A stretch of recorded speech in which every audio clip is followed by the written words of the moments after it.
இன்றைக்கி நம்ம vlog தான் பார்க்க போகிறோம். இது சாட்டர்டே எடுத்த vlog. மார்னிங் பிரேக்ஃபாஸ்ட்லேருந்து இந்த vlog ஸ்டார்ட் பண்ணியிருக்கேன்.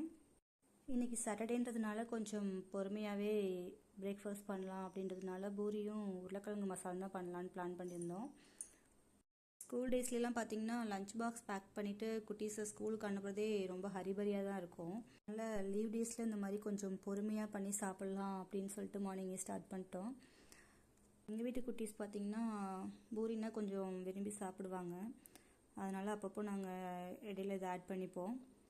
நீங்கள் பூரி தேய்க்கும் போது உங்களுக்கு ரவுண்டாக ஈவனாக வரல அப்படின்னா இந்த மாதிரி மூடி வச்சு கொஞ்சம் ப்ரெஸ் பண்ணிங்க அப்படின்னா உங்களுக்கு ரவுண்ட் ஷேப் கிடைக்கும். இது பொரிச்சு எடுக்கும்போது உங்களுக்கு நல்லா அழகாகவே ஈவனாக உப்பி வரும். எனக்கு ரவுண்டாக வராது, அதனால் நான் இந்த மெத்தட் ஃபாலோ பண்ணிப்பேன். பூரி சப்பாத்தின்னு நாங்கள் மாவு பிசைய ஸ்டார்ட் பண்ணிட்டோம் அப்படின்னாலே எங்கள் வீட்டு குட்டீஸ்லாம் வந்துடுவாங்க. எனக்கு ஒரு உருண்டை மாவு கொடுங்க அப்படின்னு சொல்லிட்டு அதுலேயே பாதி மாவு போயிடும். அவங்க விளையாடுறதுக்காக எடுத்துகிட்டு போயிடுவாங்க. மார்னிங் பிரேக்ஃபாஸ்ட்லாம் செஞ்சு திருப்தியாக சாப்பிட்டாச்சு. இன்றைக்கி லன்ச் ஒர்க்லாம் கிடையாது, ஃபுல்லாக ரெஸ்ட்டு தான். லன்ச் பார்த்திங்கன்னா இன்றைக்கி பிரியாணி சாப்பிட்லாம் அப்படின்னு சொல்லிட்டு குட்டீஸ்லாம் கேட்டாங்க.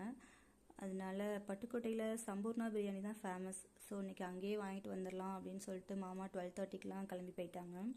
போயிட்டு 1:30க்கு வாங்கிட்டு வந்துட்டாங்க. இன்றைக்கி பிரியாணின்றதுனால 1:00 எங்கள் குட்டீஸ்லாம் வீட்டில் வந்து சாப்பிட்றதுக்கு அசம்பிள் ஆகிட்டாங்க. பட் மாமா வரத்துக்கு தான் லேட் ஆகிடுச்சு. 1:30க்கு வர வரைக்கும் வெயிட் பண்ணிகிட்டு இருந்தாங்க. ஃபர்ஸ்ட் குட்டீஸ்லாம் உட்கார வச்சு அவங்களுக்கு ஃபர்ஸ்ட்டு சாப்பிட வச்சுட்டு அதுக்கப்புறம் தான் நாங்கள் சாப்பிட்டோம். லன்ச் முடிச்சிட்டும் கொஞ்சம் நேரம் ரெஸ்ட் எடுத்தோம். இன்றைக்கி என்ன ஸ்பெஷல்னு பார்த்திங்கன்னா எங்கள் வீட்டு 2வது குட்டி பாப்பாவுக்கு பர்த்டே. அதனால தான் மார்னிங் பூரி, ஆஃப்டர்நூன் பிரியாணின்னு அவங்களுக்கு பிடிச்ச டிஷ்ஷாகவே இன்றைக்கி ஃபுல்லாக போயிட்டு இருந்தது. கேக் பார்த்திங்கன்னா நாங்கள் ஐஸ்கிரீம் கேக் தான் வாங்கியிருந்தோம், சாக்லேட் ஃப்ளேவரில். சாப்பிட்றதுக்கு ரொம்ப நல்லா இருந்தது. ஆனால் நெக்ஸ்ட் டேவே குட்டீஸ்க்கெலாம் இருமல் ஸ்டார்ட் ஆயிடுச்சு. அவங்க கூட இருக்கவங்களாம் பாப்பா தம்பியோட ஃப்ரெண்ட்ஸ் தான். எங்கள் வீடு பக்கத்து வீட்டு பசங்க தான். அவங்க எல்லாருமே வந்தால் தான் கேக் கட் பண்ணுவேன்னு போயிட்டு ஒவ்வொருத்தவங்க வீட்லையாக போய் எல்லோரும் வாங்க வாங்கன்னு சொல்லி கூப்பிட்டுட்டு வந்து அதுக்கப்புறம் தான் கேக் கட் பண்ணாங்க. பாப்பா கேக் கட் பண்ணி யாரும் அவங்களுக்கு கொடுக்கல அப்படின்றதுனால அவங்களே சாப்பிட்டுக்கிட்டாங்க. அவங்க சாப்பிட்டதுக்கப்புறம் தான் மற்ற எல்லாருக்கும் கொடுத்தாங்க.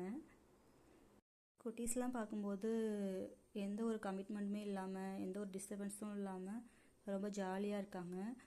நம்மளோட சின்ன வயசுலேயும் நம்ம அப்படி தான் இருந்திருப்போம். இப்போ யோசிக்கும்போது நம்மளோட சின்ன வயசு மெமரிஸ்லாம் கொஞ்சம் ஞாபகத்துக்கு வர மாதிரி இருக்குது. அப்புறம் பாப்பாவோட ஃப்ரெண்ட்ஸ்லாம் குட்டி குட்டி கிஃப்ட் கொடுத்தாங்க. பாப்பாவுக்கு பார்த்திங்க அப்படின்னா நாங்கள் ஸ்கூலுக்கு பாப்பாவுக்கு என்ன தேவையோ அந்த மாதிரி கிஃப்ட் தான் இந்த டைம் வாங்கி கொடுத்துருந்தோம். எக்ஸ்ட்ரா தேவையில்லாத எதுவுமே வாங்கலை. பாப்பாவுக்கு என்ன ரெகுலராக தேவைப்படுதோ அதுதான் வாங்கியிருந்தோம். இந்த டேபிள் பார்த்திங்கன்னா நாங்கள் அமேசானில் ஆர்டர் பண்ணியிருந்தோம். ரொம்பவே நல்லாயிருக்கு. அதில் சைடில் ஒரு ட்ரா மாதிரி கொடுத்துருக்காங்க. நம்ம திங்ஸ்லாம் மிஸ் ஆகாமல் வச்சுக்கிறதுக்கும் நல்லாயிருக்கு. இந்த ப்ராடக்ட் நாங்கள் வாங்கினது வந்து நல்லா ஒர்த்தாகவே இருக்குது. இந்த வீடியோ உங்களுக்கு பிடிச்சிருக்குன்னு நினைக்கிறேன். இந்த வீடியோ நான் இதோட முடிச்சுக்கிறேன். தேங்க்ஸ் ஃபார் வாட்சிங். பாய்.